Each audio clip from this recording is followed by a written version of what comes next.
Hey, that's some good exercise right here. All right, you see those guys are up there. I gotta walk all the way up there again. What's up, bro? Wait, where's Georgia at? That way. Hey, so I see nothing. You come. Solomon's up there. How did he get up there? Richard Cam's on the swing.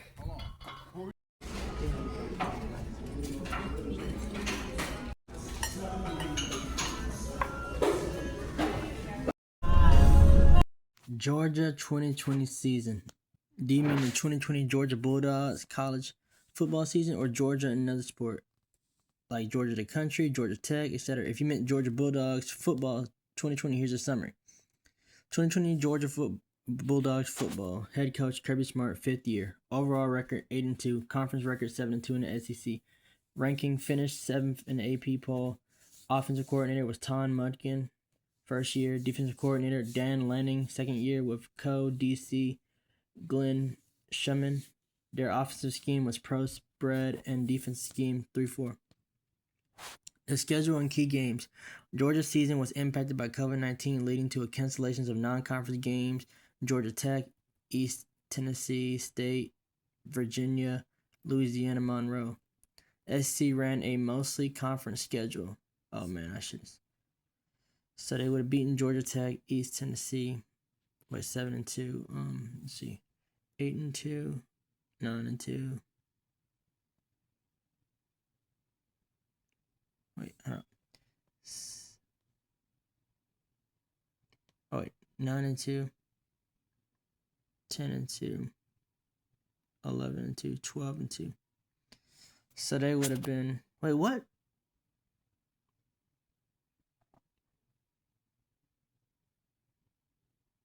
Wait, hold on.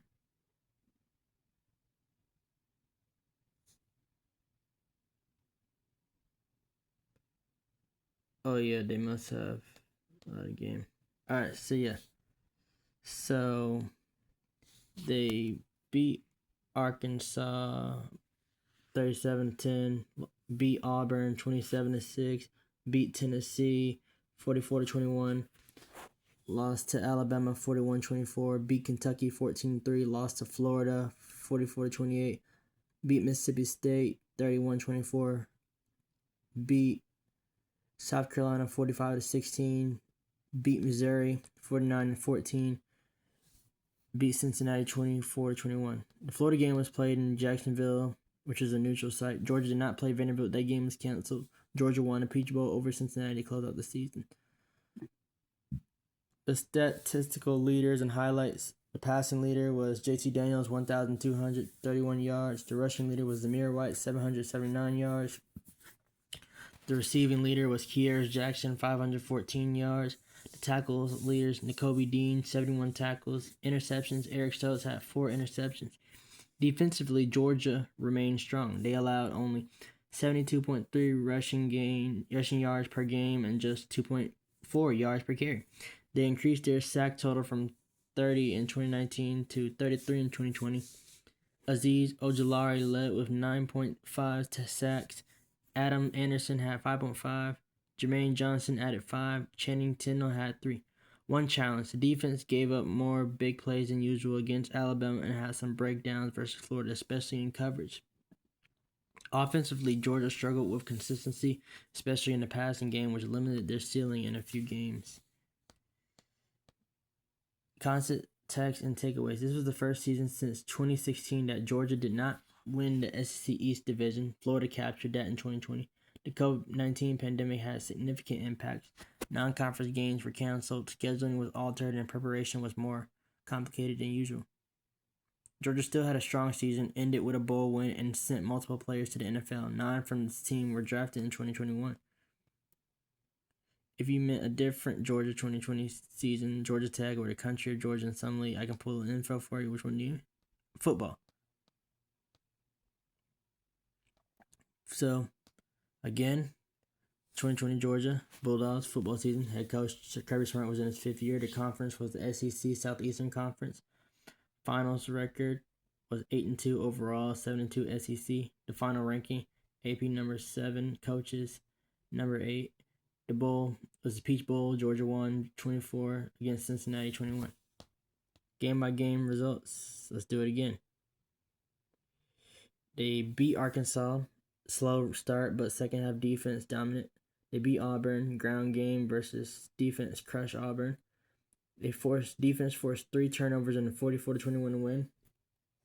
They led at halftime. Bama's offense took over. Next game against Kentucky, they have run heavy defense slugfest. Then injuries at QB and Trask torched secondary against Florida. Mississippi State, when they won, JT Daniels' first start, 401 yards and 4 touchdowns. And then another win, Zamir White, 84 yards, 2 touchdowns. JT Daniels, 299 yards, 3 touchdowns, balanced attack. Then a win against Missouri, and then a win against the Cincinnati Bearcats. Jake Podlesny's 53-yard game-winning field goal, and Ojulari had 3 sacks. Of course, Vanderbilt game was canceled. So let's talk again. Passing, JT Daniels, 1,231 yards, 10 touchdowns, 2 interceptions. The rushing, Zamir White, 779 yards, 11 touchdowns. Receiving, Kearis Jackson, 514 and 3 touchdowns. Tackles, Nakobe Dean, 71. Sacks, Azeez Ojulari, 9.5. Interceptions, Eric Stokes, and 4 interceptions, 2 pick sixes. 6-7. So season overall, Georgia entered the season with QB uncertainty. Stetson Bennett started early, then USC transfer JT Daniels took over midseason and immediately sparked the offense. The defense was elite again, finishing top 5 nationally in rushing yards allowed, negative 72 yards per game. Lost to Alabama and Florida cost them the SEC East title. Florida won the division. Peach Bowl comeback win over unbeaten Cincinnati capped the season on a high note and foreshadowed the 2021 championship run. Key players who became the NFL draft picks 2021. Eric Stokes went to the Packers in round 1. Azeez Ojulari went to the Giants in the second round. Tyson Campbell was Jaguars second round. Ben Cleveland, Ravens third round. Monte Rice, Titans third round. Richard LeCounte, Browns fifth round. And then Trey Hill, Bengals sixth round. Would you like to write a 2020 season like a sports movie? Big motion? No. I predict Georgia would have beaten Vanderbilt if they had played, and Georgia would have barely beaten Texas A&M in 2020.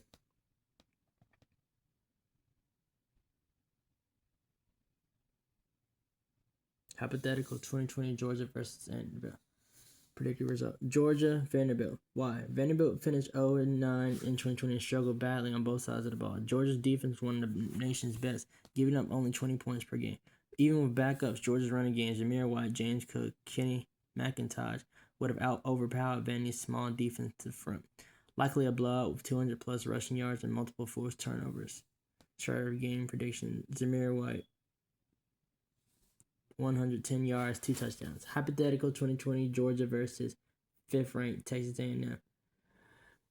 Georgia 27, Texas A&M 24. Why? Both teams had elite defenses and strong running attacks. A&M's Isaiah Spiller and Kellen Mond made them physical, but Georgia's pass rush, Ojulari, Anderson, and Wyatt could have forced key stops. With JT Daniels playing at his late season level, Georgia would have had just enough offensive balance to edge them out. Maybe with another Jake Podlesny clutch shit just like the Peach Bowl. Statistically, they were very evenly matched that year. Georgia 32 points per game scored, 20 allowed. A&M 33 points per game, 21 allowed. Star of the game. Prediction. JT Daniels 285 yards, 2 touchdowns. Jake Podlesny game-winning field goal, 46-yard field goal. So your prediction that Georgia would have blown out Vandy but barely edged A&M is spot on and totally believable within 2020 context. Would you like me to add those matches into a complete alternate 2020 season? Yeah. Awesome. Let's make your alternate 2020 Bulldog season.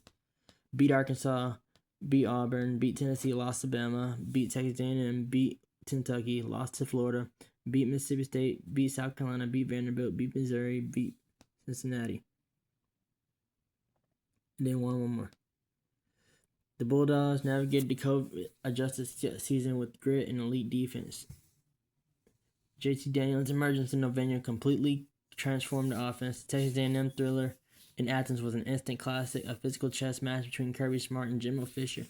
Georgia's only losses came to Alabama and Florida, both top 10 teams.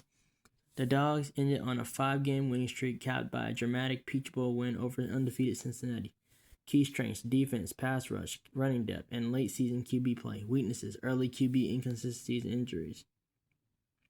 The star players were JT Daniels, 1,800 yards, 14 touchdowns, 3 interceptions in this timeline. Zamir White, 925 yards, 13 TDs. Wide receiver George Pickens, 620 yards, 6 TDs. Linebacker Nakobe Dean, 75 tackles, defensive leader. OLB Aziz Ujulari, 9.5 sacks, Peach Bowl MVP. CB Eric Stokes, 4 interceptions, lockdown corner. End of the season outlook. Georgia finishes 11-2, ranked number 6 nationally. Kirby Smart's squad proves they're on the cusp of championship contention, setting the stage for the 2021 title run. The Peach Bowl win gives the fans a preview of the next year's greatness.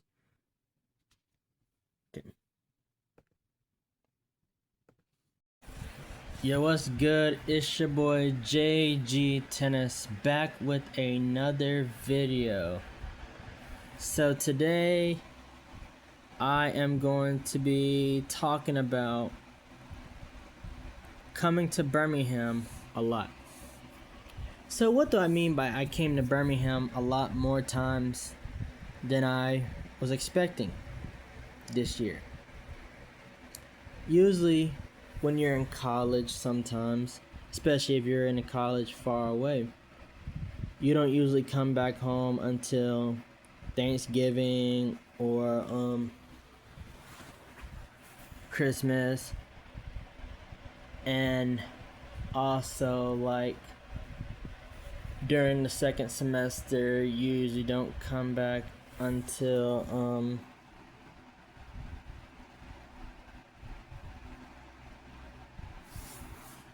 the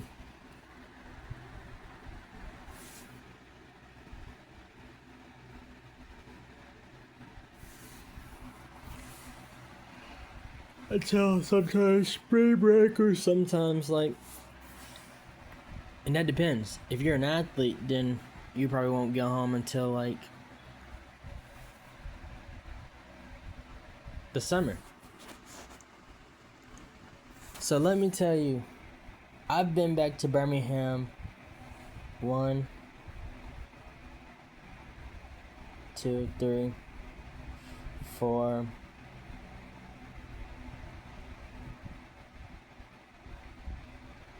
5, 6. I went back 6 times during my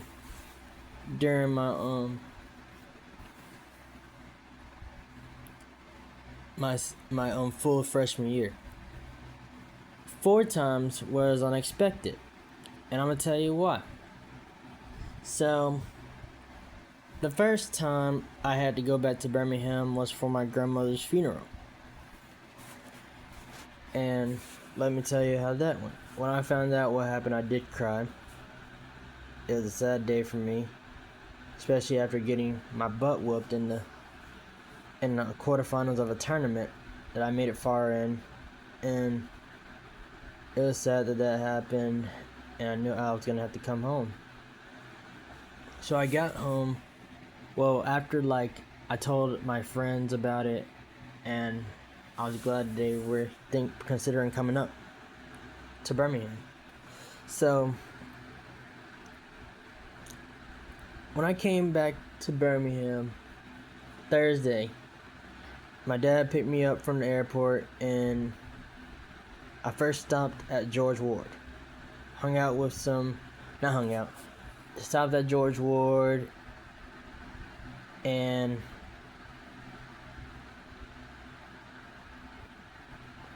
saw my old tennis buddies, my old boss. It was fun to see them up. Then after that was the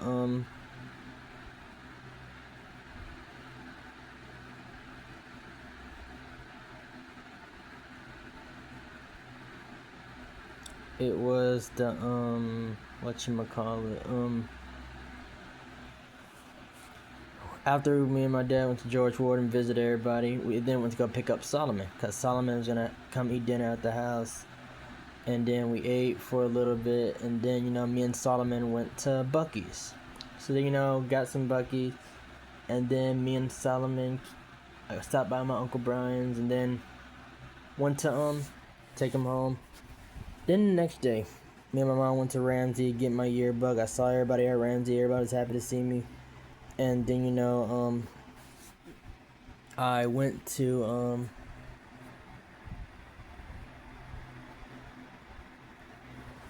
went back to my house, ate my Chinese food at Magic Walk, and then Richard came. So then, Richard came, and me and Richard, where did we go? Like to Outback. He got me a water.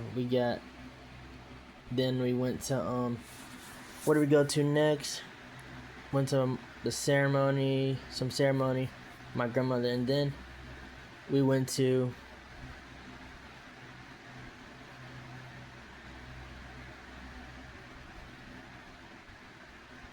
Springville. We went to a Springville game, stopped by for like an hour, left at halftime, and then we went to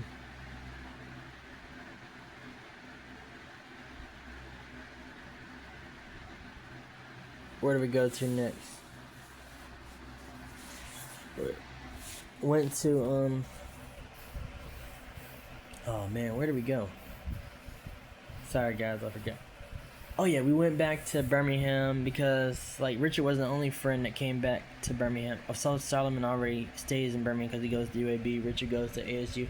I went to go drop RJ off at my house to get his car, and Richard drove back home, drop his car off because we were going to Gaston. So then we had to convince Solomon to come with us, and I picked up Solomon from his house, and he was doing homework. He used this hotspot and was doing homework. Then I went to go pick up Cam, and I picked up Cam from his house, from his grandmother's house, and then went back to pick up Richard, and then we're off to Gaston. So we went to Gaston at 12 a.m. at night. It's like, wow, we were there like very, very, very late. Then like we're all just like hanging out because this is like the only time that we'll get to see each other for a while, unless another emergency happens. But this was like the only emergency that happened. So of course, me and Richard, Cam, Solomon were having a great time. And then the next day was the funeral, and Richard of course was at the funeral. Solomon was at the funeral. Cam came to the funeral. Like Cam and RJ spent the night at my house. Then Jalen also came back because he was also going to come to the funeral as well to help out. So it was good that they all came and helped me out. And then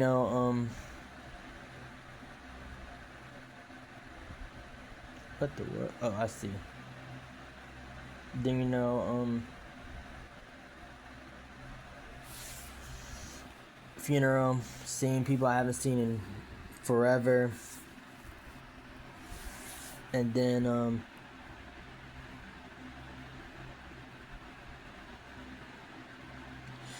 course, me, Richard, and Cam hung out one last time, and then I was just home. So then got back to the Birmingham airport and went back to campus, and that was my first trip to Birmingham outside of the regulars. So then so that was going to Birmingham in a not so like coming back not on a good turn. I forgot to say it. We're going back for funerals, not really always a good thing. But then of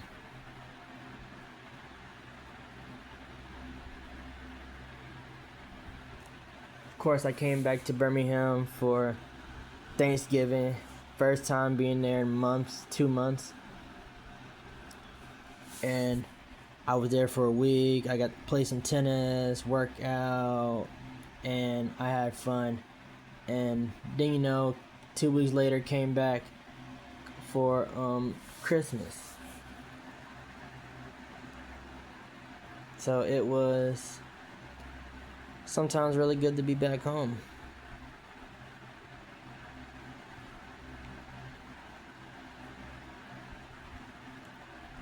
And yeah.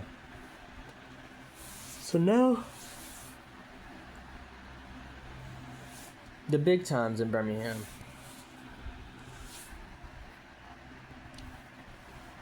Let me tell you about a time I had to come back to Birmingham.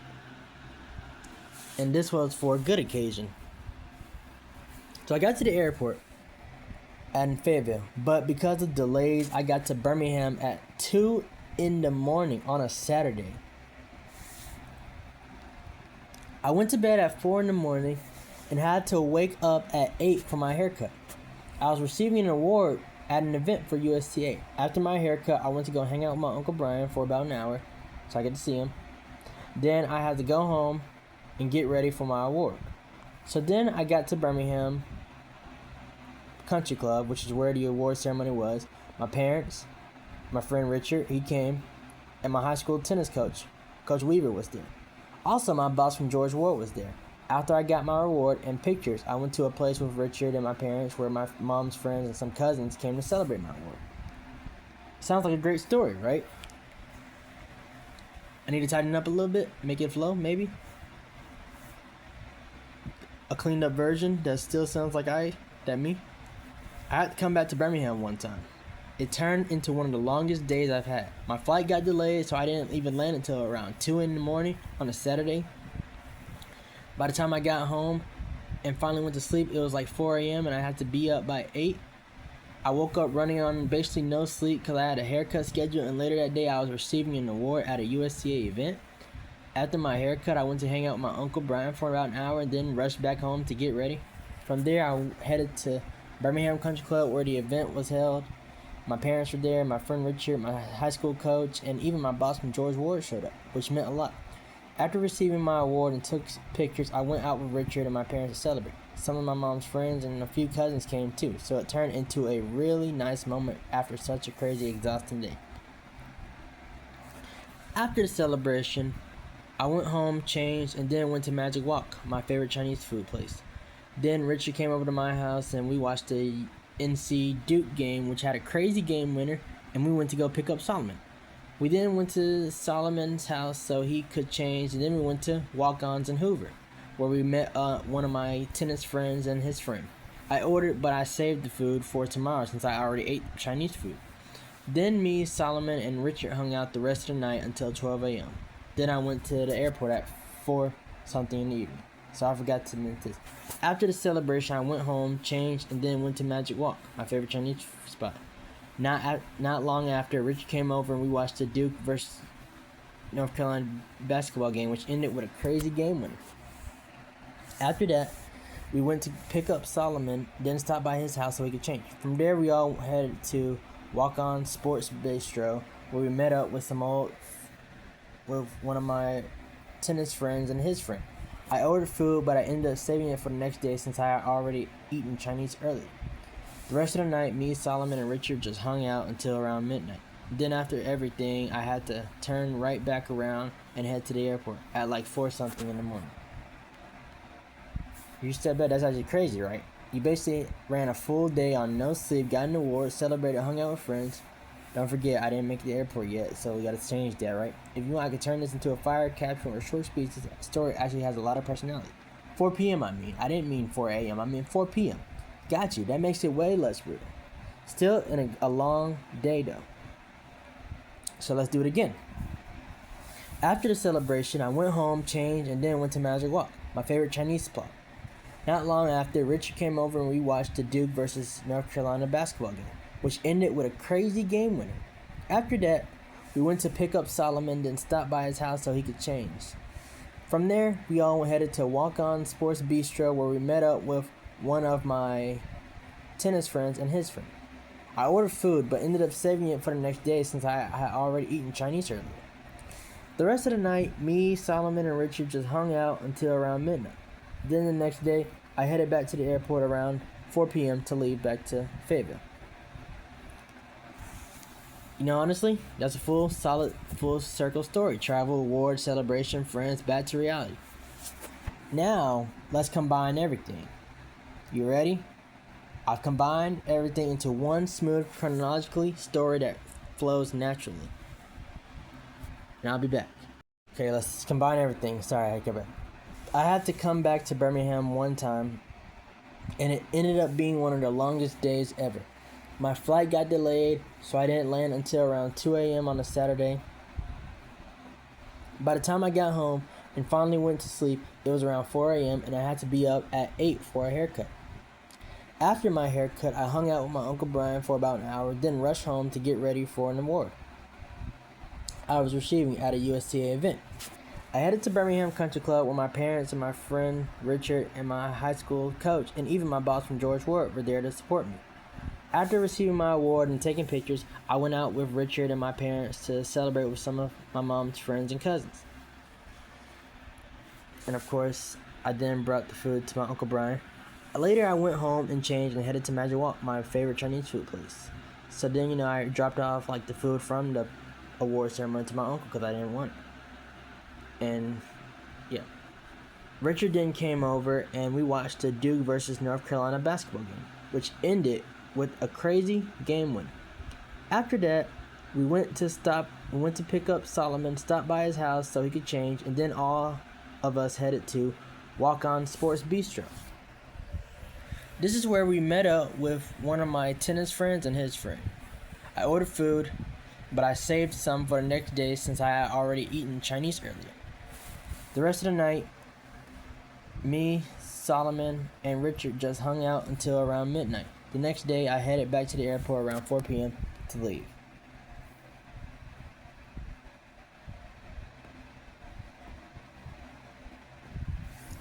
So would that be the last time I'll be in Birmingham until the summer?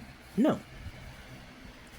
Because next time I go to Birmingham, after spring break, it was still spring break, and I was asking my mom if she could make a plane reservation for Thursday to come to Birmingham for about 2 days. Where I'd come Thursday until Friday, or Thursday until Saturday night or Sunday morning. But because of how expensive it was, she wasn't able to. But she was able to do it in April.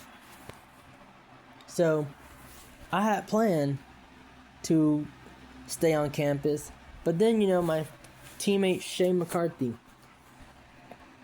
texted me or called me asking if I could take him to the Durham airport because he made a last minute flight to Massachusetts. So I said yeah. And I called my cousin Candace in Durham if it was okay if I could spend the night with her. Now, she did say I could have spent the night Saturday, but it was already Thursday. It was Thursdays, and I decided to do something. So then, I texted my mom and told my mom I'll just drive home for 2 days. I'll just drive home, and I'll just because I had a tennis event to get to at 1 p.m. So I just told my mom I'm gonna just leave at 1 a.m. in the morning. So after I took Shay to the airport, I drove all the way to Birmingham, Alabama. Now the thing is, the only people that knew that I was coming was my mom and my uncle. So I stopped by, so when I got to Birmingham, it was 3 a.m. in the morning when I got there. And after, I got there at 3 in the morning, and then I stopped by my Uncle Brian's house after I saw him outside. So then, I went inside his house for about 20 minutes, 30 minutes, then I went to my house. So then, Mom knew I was coming home, so she stayed up, and then she went to sleep. Then, Dad was about to leave for work at 5 a.m.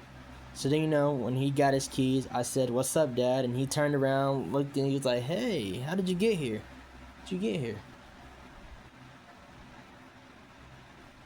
He didn't know I was coming. So then, it was a Friday, and me, Solomon, I went to go get Chinese food. And then me, Solomon, and Cam went to Buc-ee's. And then we drove to Springville, we got something, and then we headed home. Then, the next day, I hung out with Parker White and it was a very short day because I got in Birmingham on a Friday, and then it was a short day. So then me and me and Richard.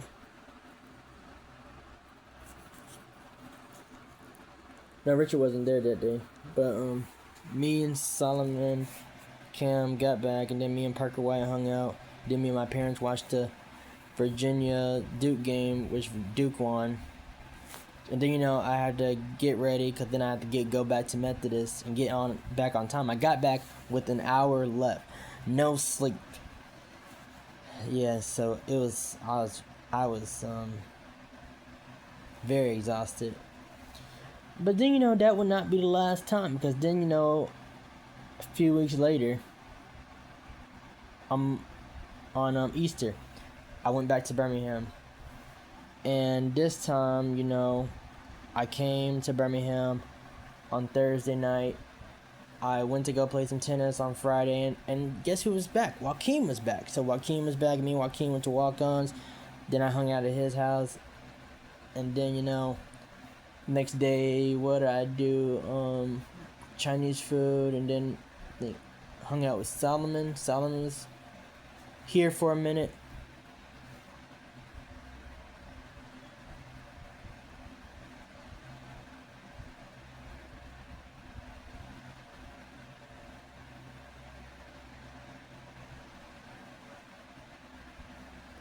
Me and Solomon watched the game with my mom. And then, took Solomon home, and then, I went to the airport the next day. And then Shay McCarthy picked me up from the airport. So, yeah. I came to Birmingham a lot. More than I expected. And it's been fun. Only like one time it was not for a good occasion, but the other occasions it's been very good. Birmingham, I'm back here now. This is my last time being in Birmingham for a while, unless an emergency happens. So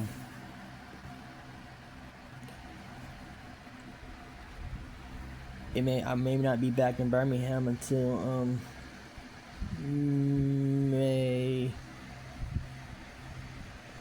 until November, unless depends. But for right now, November. Well, that's all that I have for today. This is my video for today. Don't forget, I also have posts on TikTok. And the next video that I will be filming, I do not know what it will be yet, but I'm thinking between I think I'm gonna make the basketball story. The basketball player story will be my next video. Yeah, I've been making a lot of videos recently. A lot of good videos. So I'm just trying to do something with my summer. I made either the basketball career story or the Birmingham Methodist trip dream that I had. But yeah, and of course my weight loss journey. I'm definitely doing one of those, but I gotta find a way to do them and not be tired. So yeah, it's been your boy JG Tennis, and peace out.